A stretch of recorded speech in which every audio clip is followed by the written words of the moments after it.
হানজালার লাশ খুঁজতেছে, কেউ লাশ পায় না। সমস্ত সাহাবায়ে কেরাম চিন্তায় বেকারার, সবাই পেরেশানির মধ্যে পড়ে যায়। হানজালার লাশটা কোথায়? হানজালার লাশটা কোথায়? হানজালার লাশটা কি নাই? হানজালার উপর কি আমার আল্লাহ নারাজ হয়ে গেল নাকি? নবী আমার এই চিন্তায় চিন্তিত হয়ে গেছে।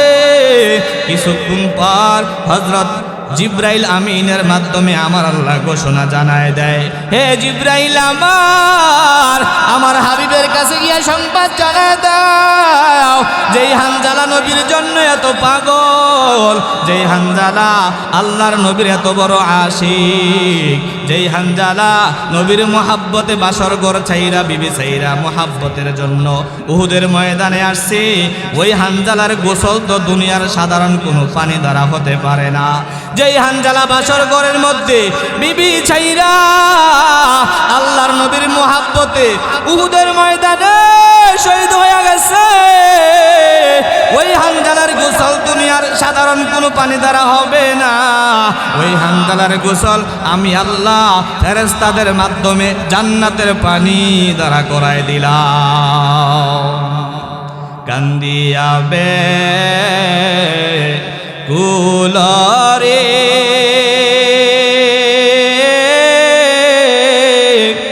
হানজালা শহীদ হলো রে, কলিজা সিরিছে রে সেই জঙ্গে উহুদে। নবীর এক সাহাবী ছিলেন হানজালা নামেতে, তিনি শহীদ হয়েছিলেন বিবাহের রাত রিতের গিয়ে জঙ্গে উহুদে। বীর রাতে নবস্বামী হাত তুলে স্ত্রী বলে, আল্লাহর দরবারে বিয়ের রাত্রে নবস্বামী সপিলাম তো মারে রে সেই জঙ্গে উহুদে। যুদ্ধে গেলেন শহীদ হইলেন নাপাক হালাতে, নবী জেনে সাহাবাদের বলেন গোসল দিতে রে সেই জঙ্গে উহুদে। অমনি গাইবি আওয়াজ নবীজি পাইলেন শুনিতে, হানজালার গোসল হইবে জান্নাতের পানিতে রে সেই জঙ্গে উহুদে। আল্লাহ বলে যে মৃত্যুবরণ করেও না ইমানদার না হওয়ার আগে, মানে মুসলমান ইমানদার হয়ে তারপরে মৃত্যুবরণ করে। মৃত্যুবরণ করতে হবে ইমানদার হয়ে। ইমানদার হওয়ার জন্য আল্লাহর রাসূল হাদিসে কি বলেন? قال رسول الله صلى الله عليه وآله وسلم لا يؤمن أحدكم حتى أكون أحب إليه من والده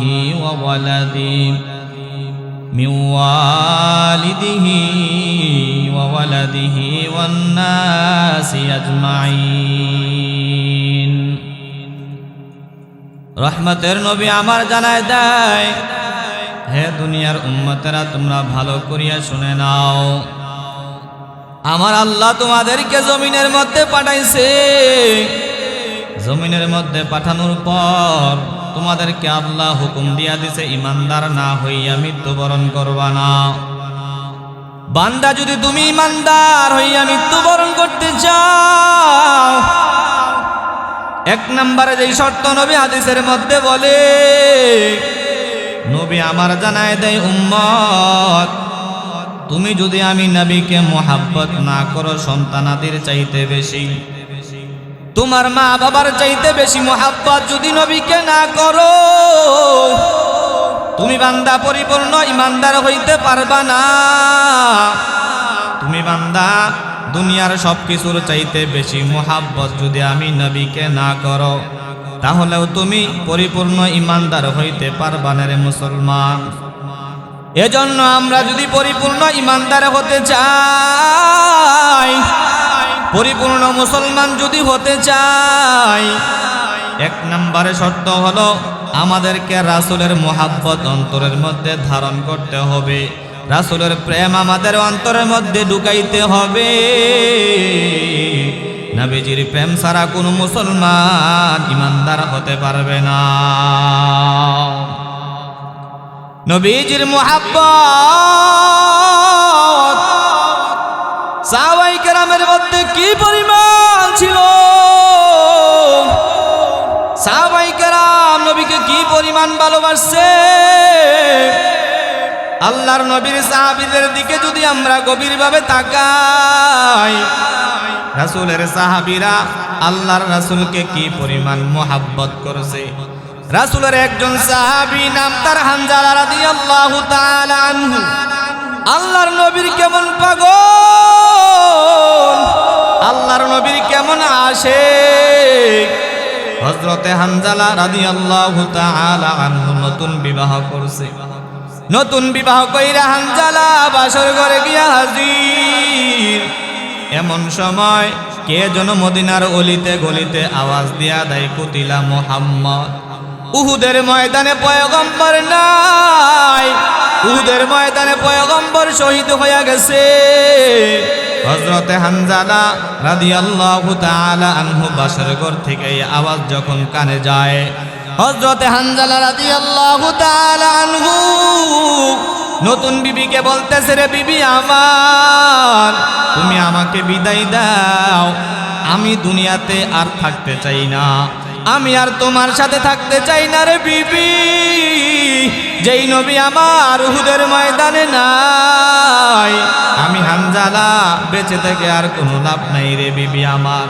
ওই বিবি হযরতে হানজালা রাদিয়াল্লাহু তাআলা আনহুকে বিদায় দিয়া দেয়। হযরতে হানজালা রাদিয়াল্লাহু তাআলা আনহু দৌড়াইয়া যখন উহুদের ময়দানে যায়, উহুদের ময়দানে যাওয়ার পর যুদ্ধ করতে করতে এক পর্যায়ে হযরতে হানজালা শহীদ হইয়া যায়। হযরতে হানজালা রাদিয়াল্লাহু তাআলা আনহু শহীদ হয়ে যাওয়ার পর যুদ্ধ যখন শেষ হয়ে যায়, নবী আমার তখন সকল সাহাবীদেরকে বলতেছে, রে সাহাবায়ে কেরাম, এই উহুদের ময়দানে কোন কোন সাহাবী শহীদ হয়েছে, তাদের লাশগুলাকে একত্রিত করো। যেই সমস্ত সাহাবীরা আজকে শহীদ হয়েছে তাদের লাশগুলাকে একত্রিত করো, তোমরা জমা করিয়া নাও। সমস্ত সাহাবীরা লাশ তালাশ করতেছে, লাশ তালাশ করতে করতে সব লাশগুলাকে জমা করতেছে। হযরতে হানজালার বিবি দৌড়াইয়া আইসা পয়গম্বরের কাছে বলতেছে, পয়গম্বর, সমস্ত সাহাবায়ে কেরামদেরকে তারা যেহেতু শহীদ হয়েছে তাদের লাশগুলাকে আপনি বিনা গোসলে দাফন দিবেন, কিন্তু আমার স্বামী হযরতে হানজালা রাদিয়াল্লাহু তাআলা আনহুকে আপনি বিনা গোসলে দাফন দিবেন না। নবী আমার বলে, কে তুমি? বলে, আমি হানজালার বিবি। পয়গম্বর, আপনি তো কয়েকদিন আগে হানজালার সাথে আমার বিবাহ পড়াইছেন রে নবী। ও নবী আমার, হযরতে হানজালা তার উপর গোসল ফরজ হয়েছে, বাসর ঘর থেকে চলে আসছে। নবী আমার তখন নবী যখন সাহাবায়ে কেরামদেরকে বলতেছে, তোমরা তালাশ করিয়া দেখো আমার সাহাবী হযরতে হানজালার লাশটা কোথায় আছে, তালাশ করিয়া দেখো। হানজালার লাশটাকে তালাশ করো, হানজালাকে গোসল না করাইয়া দাফন কাফন করা যাবে না। হানজালার লাশ খুঁজতেছে, কেউ লাশ পায় না। সমস্ত সাহাবায়ে কেরাম চিন্তায় বেকারার, সবাই পেরেশানির মধ্যে পড়ে যায়। হানজালার লাশটা কোথায়? হানজালার লাশটা কোথায়? হানজালার লাশটা কি নাই? হানজালার উপর কি আমার আল্লাহ নারাজ হয়ে গেল নাকি? নবী আমার এই চিন্তায় চিন্তিত হয়ে গেছে। কিছুক্ষণ পর হযরত জিব্রাইল আমিনের মাধ্যমে আমার আল্লাহ ঘোষণা জানায় দেয়, হে জিব্রাইল, আমার হাবিবের কাছে গিয়ে সংবাদ জানায় দাও, যেই হানজালা নবীর জন্য এত পাগল, যেই হানজালা আল্লাহর নবীর এত বড় আশিক, যেই হানজালা নবীর মোহাব্বতে বাসর ঘর ছাইরা বিবি ছাইরা মোহাব্বতের জন্য উহুদের ময়দানে আসছে, ওই হানজালার গোসল তো দুনিয়ার সাধারণ কোনো পানি দ্বারা হতে পারে না। যেই হানজালা বাসর ঘরের মধ্যে বিবি ছাইরা আল্লাহর নবীর মোহাব্বতে উহুদের ময়দানে শহীদ হয়ে গেছে, ওই হানজালার গোসল দুনিয়ার সাধারণ কোনো পানি দ্বারা হবে না। ওই হানজালার গোসল আমি আল্লাহ ফেরেশতাদের মাধ্যমে জান্নাতের পানি দ্বারা করায় দিলাম। কান্দিয়া বে কুলরে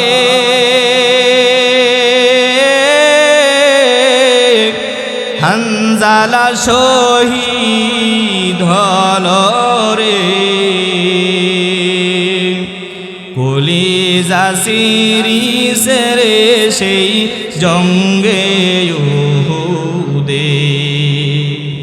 নবীর এক সাহাবী ছিলেন হানজালা নামেতে, তিনি শহীদ হয়েছিলেন বিবাহের রাত রিতেরে গিয়ে জঙ্গে উহুদে। বীর রাতে নবস্বামী হাত তুলে স্ত্রী বলে, আল্লাহর দরবারে বিয়ের রাত্রে নবস্বামী সপিলাম তো মারে রে সেই জঙ্গে উহুদে। যুদ্ধে গেলেন শহীদ হইলেন নাপাক হালাতে, নবী জেনে সাহাবাদের বলেন গোসল দিতে রে সেই জঙ্গে উহুদে। অমনি গাইবি আওয়াজ নবীজি পাইলেন শুনিতে, হানজালার গোসল হইবে জান্নাতের পানিতে রে সেই জঙ্গে উহুদে। জান্নাতের পানি নবীর আশিক হওয়ার বদৌলতে। কিসের বদৌলতে? নবী সমস্ত সাহাবীদেরকে বলে, হানজালার লাশ কোথায় দেখো, তোমরা তালাশ করো। সবাই পেরেশান, হানজালার লাশ তো নাই, ব্যাপার কি? আল্লাহ কি নারাজ হয়ে গেল? আল্লাহ কি নারাজ হয়ে গেল? তখন আল্লাহ জিব্রাইল আমিনের মাধ্যমে জানায় দেয়, হাবিব আমার, বন্ধু আমার, পেরেশান হওয়ার কোনো কারণ নাই। যেই হানজালা আপনি নবীর মোহাব্বতে, আপনি রাসূলের ভালোবাসায় নতুন বিবি গড়ে রাইখা বাসর ঘর থেকে আপনার জন্য জীবন দিতে পারছে, ওই হানজালার গোসল দুনিয়ার কোনো সাধারণ পানি দ্বারা হবে না। ওই হানজালার গোসল ফেরেশতাদের হাতে জান্নাতের পানি দ্বারা হবে। আল্লাহু আকবার। নবীর মোহাব্বতের দাম আছে না নাই? সাহাবায়ে কেরাম রাসূলের জন্য নিজের জীবন দিয়া দিছে, আর আমরা আমাদের মধ্যে নবীজির প্রেম ভালোবাসা নাই, দুরূদ নাই, রসুলের নামে দুরূদ তো নাই, আমরা আবার মুখে ঠিকই দাবি করে আশিকে রাসূল। অথচ আল্লাহর নবীর সাহাবী আব্দুল্লাহ ইবনে যায়েদ ইবনে আব্দে রাব্বি, আল্লাহর নবীর সাহাবী হযরতে আব্দুল্লাহ ইবনে যায়েদ ইবনে আব্দে রাব্বি আল্লাহর নবীর কেমন আশিক। হযরতে আব্দুল্লাহ ইবনে যায়েদ ইবনে আব্দে রাব্বি খেজুর বাগানের মধ্যে পানি দেয়, এমন সময় আব্দুল্লাহর কানের মধ্যে আওয়াজ আসলো মুহাম্মদ নাই, মুহাম্মদ শহীদ হয়ে গেছে।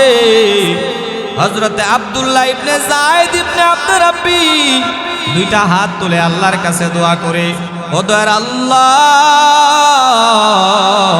আমি আমার চক্ষু দুইটাকে রিজার্ভ করে রাখছিলাম মুহাম্মদকে দেখবো, যেহেতু মুহাম্মদ নাই আমার চক্ষু আমি আর চাই না রে আল্লাহ। আয় আল্লাহ, আমার চোখ দুইটা আপনি নিয়ে যান। আমার আল্লাহ তার দোয়া কেমন ভাবে কবুল করছে। আল্লাহ রাব্বুল আলামিন সাথে সাথে ওই আব্দুল্লাহ ইবনে যায়েদ ইবনে আব্দে রাব্বির দুইটা চোখ সাথে সাথে নিয়ে নিছি। কি পরিমাণ নবীর প্রেম!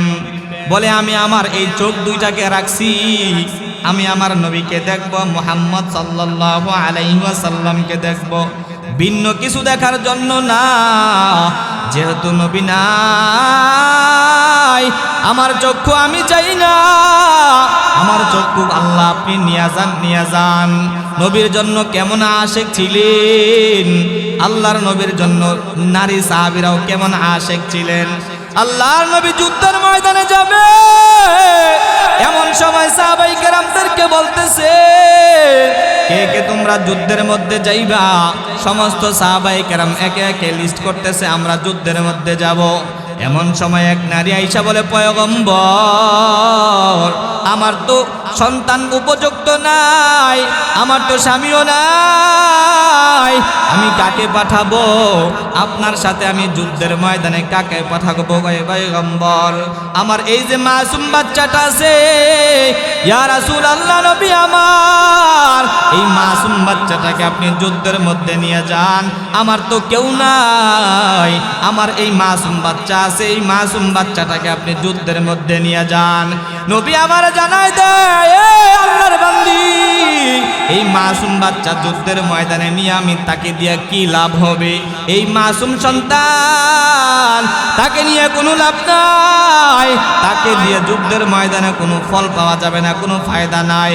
তখন ওই মহিলা বলে, ইয়া রাসূলুল্লাহ, নবী আমার, আপনার কাছে আমার সন্তানকে দিলাম, আমার এই সন্তান যদি অন্য কোনো কাজে না লাগে, ইয়া রাসূলুল্লাহ, ওই কাফের দুশমনেরা যখন আপনার দিকে তীর নিক্ষেপ করবে, কাফের বেঈমানেরা যখন আপনার দিকে আক্রমণ করবে, তখন আমার এই মাসুম সন্তান দ্বারা আপনি যুদ্ধের অস্ত্রগুলা থামাইন। আল্লাহু আকবার।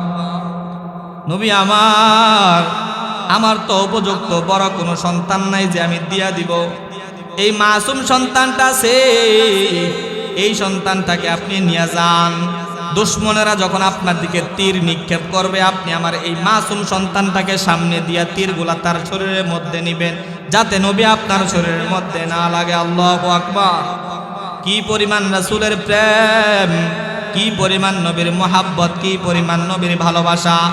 এই জন্য নবী আমার জানায় দেয়, উম্মত, যদি দুনিয়ার মধ্যে ছেলে সন্তান, মা বাবা, আত্মীয় স্বজন যাই দুনিয়াতে আছে, সব কিছুর চাইতে যদি বেশি মোহাব্বত আমি নবীকে না করো, ততক্ষণ পর্যন্ত তুমি পরিপূর্ণ ঈমানদার হতে পারবা না।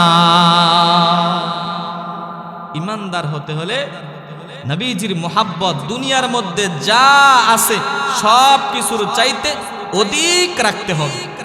রাসূলকে মোহাব্বত ছেলের থেকে বেশি না কম? মা বাবার থেকে বেশি না কম? কোটি গুণে বেশি, কোটি গুণে বেশি। যদি না থাকে আপনি ঈমানদার না। ঈমানদার হওয়ার জন্য রাসূলের মোহাব্বত সবার থেকে বেশি রাখার দরকার আছে না নাই? রাখতে পারবো কিনা ইনশাআল্লাহ? আল্লাহ আমাদের সকলকে তৌফিক দান করুন, বলেন আমিন। আমরা যেন রাসূলের প্রতি রাসূলের ভালোবাসা বহির প্রকাশের জন্য 1 নাম্বার রাসূলের প্রতি বেশি বেশি করে দুরূদ পাঠ করতে পারি, সেই তৌফিক আল্লাহ আমাদেরকে দেন, বলেন আমিন। আমরা যেন বেশি পরিমাণে রাসূলের সুন্নাহগুলোকে আদায় করতে পারি, সেই তৌফিক দান করেন, বলেন আমিন। রাসূলকে মুহাব্বতের বহির প্রকাশ 2টা, কয়টা বলেন না? 2টা, কয়টা? 1 নাম্বার হচ্ছে বেশি পরিমাণ দুরূদ, বেশি পরিমাণ 1 নাম্বারে বেশি পরিমাণ, 2 নাম্বার হচ্ছে প্রত্যেকটা পদে পদে, প্রত্যেকটা জায়গায় জায়গায়, প্রত্যেকটা অঙ্গ প্রত্যঙ্গে রাসূলের সুন্নাতকে ফিট করা। পারবো তো ইনশাআল্লাহ? আল্লাহ আমাদের সকলকে তৌফিক দান করেন, বলেন আমিন। আমরা যেন রাসূলের খাঁটি আশিক হয়ে দুনিয়া থেকে বিদায় নিতে পারি, সেই তৌফিক আল্লাহ আমাদেরকে দান করেন, বলেন আমিন। আমরা যেন এমন আশিক হইতে পারি যেই আশিককে রাসূল হাশরের ময়দানে দেখা মাত্রই নাম ধরে ডাক দিবে, এমন আশিক যেন হইতে পারি। আল্লাহ আমাদের তৌফিক দেন, বলেন আমিন।